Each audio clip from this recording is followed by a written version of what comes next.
Assalamualaikum warahmatullahi wabarakatuh. Saya Mita Sari dari manajemen 8A.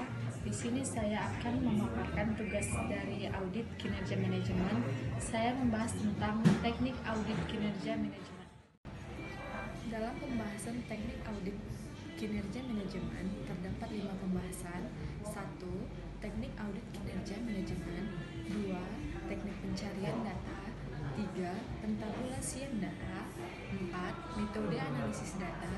5. Pentabulasian hasil analisis data. Teknik audit kinerja manajemen merupakan pekerjaan atau kegiatan pemeriksaan untuk menilai, menganalisis, meninjau ulang hasil perusahaan. Apakah pekerjaan telah berjalan lancar, secara efektif dan efisien, sehingga dapat mencapai suatu prestasi kerja dan tercapainya tujuan perusahaan. Teknik-teknik dalam manajemen audit yaitu 1. Survei pendahuluan. Tahap ini, auditor melakukan pengamatan serta tanya jawab kepada masing-masing personil. Tahap ini bertujuan untuk memperoleh gambaran umum mengenai siklus informasi dan pembagian tugas. Yang kedua, program audit. Program ini berguna untuk mempermudah langkah-langkah audit yang harus dijalankan untuk memperoleh bukti audit yang dapat diandalkan dan kompeten. Program audit minimal berisikan tentang prosedur audit dan waktu. Adapun teknik pengumpulan data audit sebagai berikut, yaitu 1. Wawancara. Wawancara ialah komunikasi dua arah yang bertujuan untuk memperoleh informasi secara lebih mendalam tentang suatu topik atau subjek, sehingga dapat diinterpretasikan fenomena yang disampaikan oleh diwawancara. Hal-hal yang perlu diperhatikan dalam wawancara yaitu 1. Auditor mengupayakan agar wawancara berjalan alamiah, lebih banyak mendengar daripada berkata-kata. 2. Auditor harus bersikap netral. 3. Ciptakan suasana yang nyaman sehingga yang audit bebas dan mudah untuk berbicara. 4. Auditor harus dapat mengarahkan proses wawancara fokus pada hal-hal penting dari topik yang dibahas. 2. Observasi. Observasi merupakan teknik pengumpulan data dengan menggunakan indera, jadi tidak hanya dengan pengamatan menggunakan mata saja. Mendengar, mencium, mengecap, meraba termasuk salah satu bentuk dari observasi. Instrumen yang digunakan dalam observasi adalah panduan pengamatan dan lembar pengamatan. Observasi dapat dilakukan secara langsung atau tidak langsung. Teknik observasi dalam proses pengumpulan data terbagi 3. 1. Observasi terstruktur. Kegiatan ini direncanakan dengan baik oleh auditor, di mana observasi akan dilakukan kapan saja, di mana saja, dan siapa saja yang akan diobservasi. 2. Observasi tidak terstruktur. Kegiatan ini dilakukan oleh auditor hanya mencatat apa saja yang ada dan apa saja yang dilihat.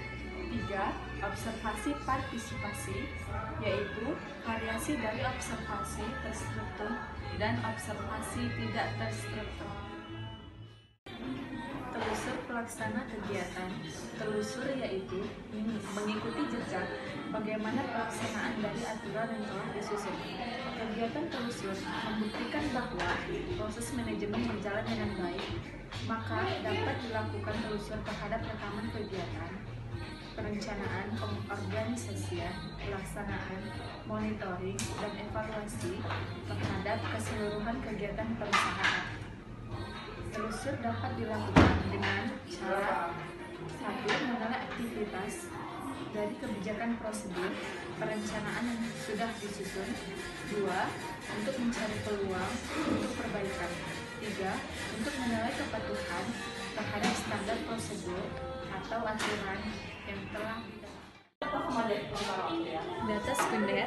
Data sekunder merupakan sumber data yang diperoleh secara tidak langsung melalui media perantara. Data sekunder pada umumnya beberapa bukti, catatan, atau laporan historis yang telah tersusun rapi dalam arsip, baik yang dipublikasikan dan yang tidak dipublikasikan. Data primer dapat dilakukan dengan 1. Melihat dan menelusuri dokumen regulasi dalam rekam kegiatan, 2. Hasil-hasil survei, dan 3. Melihat laporan. Jenis data yang dikumpulkan ada 2, yaitu data primer. Data primer merupakan sumber data yang diperoleh secara langsung dari sumber asli atau pihak pertama. Data primer secara khusus dikumpulkan oleh peneliti untuk menjawab pertanyaan riset atau penelitian. Data primer terdapat berupa pendapat subjek riset secara baik individu maupun kelompok, hasil observasi terhadap suatu benda, fisik, kejadian, atau kegiatan, dan hasil pengujian. Data primer dapat diperoleh melalui survei, diskusi, kuesioner, interview, dan observasi langsung. Selanjutnya pengamatan. Pengamatan berkaitan dengan memperhatikan dan menyaksikan pelaksanaan beberapa kegiatan atau proses. Kegiatan dapat berupa pemrosesan rutin jelas, transaksi tertentu seperti peminjaman kas, penerimaan kas. Untuk terlihat, beberapa para pekerja sedang melakukan tugas yang diberikan sesuai dengan kebijakan dari prosedur perusahaan. Pengamatan terutama penting untuk memperoleh pemahaman atas pengendalian internal. Pembahasan selanjutnya, pentabulasian hasil analisis data. Hasil analisis data adalah suatu yang diperoleh dengan upaya atau cara untuk mengolah data menjadi informasi sehingga karakteristik data tersebut bisa dipahami dan bermanfaat untuk solusi permasalahan.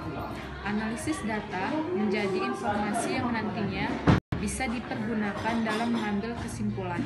Hasil analisis data perlu disusun secara cermat, jelas, ringkas, dan objektif. Hasil analisis data pada umumnya berisi penjelasan mengenai penelitian, prosedur, dan pendekatan yang terkait dalam analisis data. Beberapa jenis prosedur audit yang dilakukan dalam mengaudit yaitu 1. Prosedur analisis terdiri dari penelitian dan perbandingan hubungan di antara data prosedur, yaitu 1. Perhitungan dan penggunaan rasio-rasio sederhana, 2. Analisis vertikal atau laporan persentase, 3. Perbandingan jumlah yang sebenarnya dengan data historis atau anggaran, serta 4. Penggunaan model matematis dan sistematik seperti analisis regresi. 2. Inspeksi. Inspeksi meliputi pemeriksaan rinci terhadap dokumen dan catatan, serta pemeriksaan sumber yang mewujud.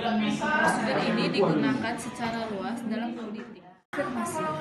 Meminta konfirmasi adalah bentuk memintaan keterangan yang memungkinkan auditor memperoleh informasi secara langsung dari sumber independen di luar organisasi klien.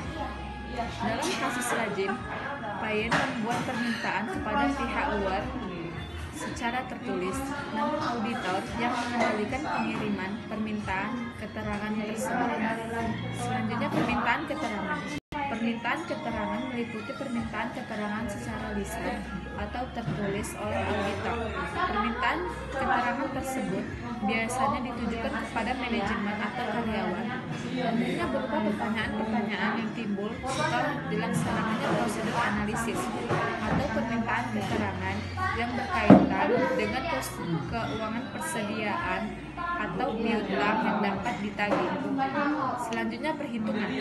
Dua aplikasi yang digunakan dalam perhitungan adalah perhitungan fisik, sumber daya yang terwujud seperti jumlah kas dan persediaan yang ada, dan akuntansi seluruh dokumen dengan nomor urut yang telah dicetak.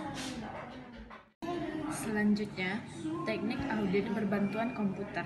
Apabila dokumen klien dilaksanakan melalui media elektronik, maka auditor dapat menggunakan teknik audit berbantu komputer untuk membantu melaksanakan beberapa prosedur yang telah diuraikan sebelumnya.